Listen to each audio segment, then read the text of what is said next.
Hey everybody, so I wanted to kind of fill you guys in on another how to make a template review. Now my first one, like I said, I kind of deleted it, or didn't even delete it. I thought I was recording it and it didn't actually end up recording. So here we go again. I'm working on a new game here. Obviously C&D Arena is still in the works, but at the same time I'm really kind of focused on this game, and it's a really huge nod to the Mega Man franchise. So what we have here is one of the, for the sake of this video, one of the Robot Masters player cards.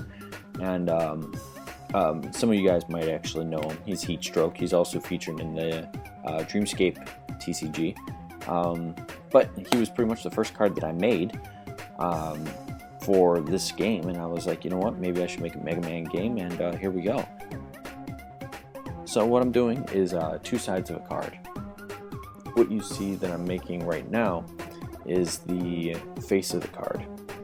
Now this is the main part of the card, so when you're actually playing the game, what'll end up happening is this is the card that you'll be looking at. The back side of the card is more of like a bio and interesting facts of this current character. So I mean, the meat and potatoes is the front of the card, so that's where all the information that you're going to need for the game will be. So obviously we have his name, Heatstroke.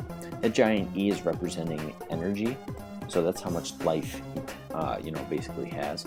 So all of Robot Masters will have 8 life, and then it'll also show you their weapon that they use and also what their weakness is. So just like in Mega Man, you've got your you've got your weaknesses and cards that Robot Masters rather, that give you special weapons when you beat them. Now what I'm adding here is the Heatstroke's actual level. Now obviously I didn't show you guys how I drew this. This is a very long process of drawing each one of these levels, but fun process indeed. So that's pretty much it for the face of the card. The face of the card, like I said, is just your meat and potatoes, just straight to the point. Your name, how much energy they have, what the weapon is, so when you defeat them, you'll get that weapon. And then what their weakness is. So if you have at least the water gun, you'll be able to do double damage to Heatstroke, which will take them out a lot faster, which is really good. And then I start working on the back of the card, which again is their bio. Now I didn't know which way to do this. Now I'm using an X-Men cards, old school X-Men cards as a reference, which you can definitely do. That's what I choose to do a lot of the times. I'll use different reference cards, and as you see, you'll see me kind of going back and forth. Should I do a horizontal or vertical back? And I decided on the vertical back last minute. Just, I don't know, just because I guess I liked it a little bit better.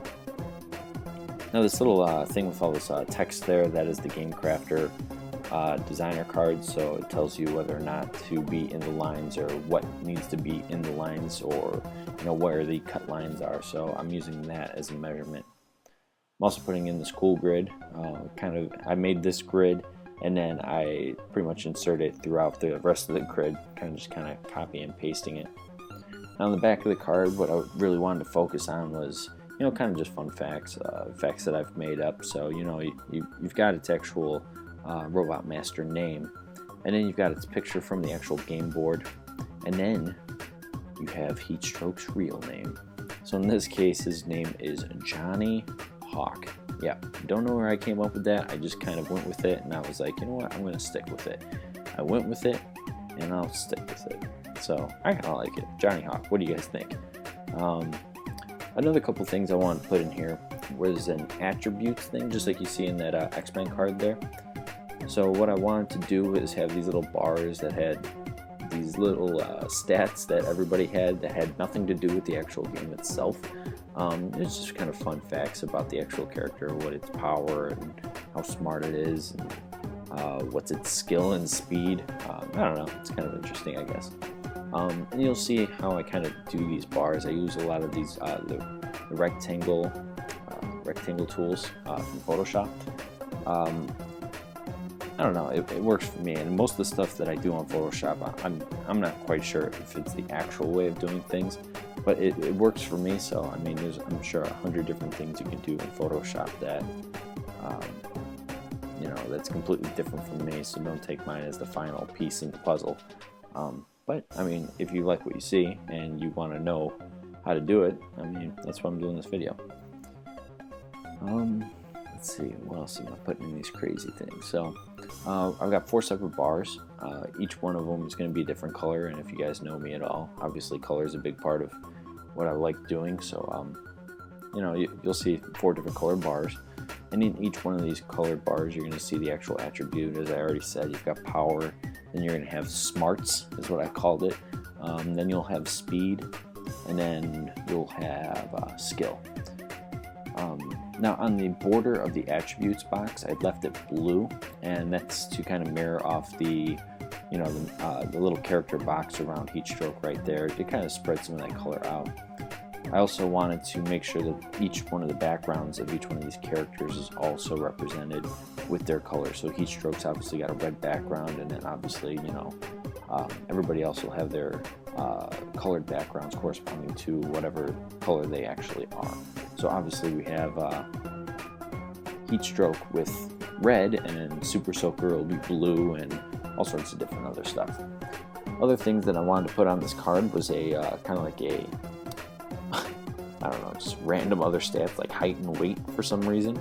And then again, I wanted to make sure that everybody knew that he had heat gun, so I put down weapon, and I kind of referenced that off of like a Mega Man book called like the Mega Man Robot Master's Guide or something like that, which is a very cool book. And not only is it really cool, but I'm going to get it because it's pretty sweet.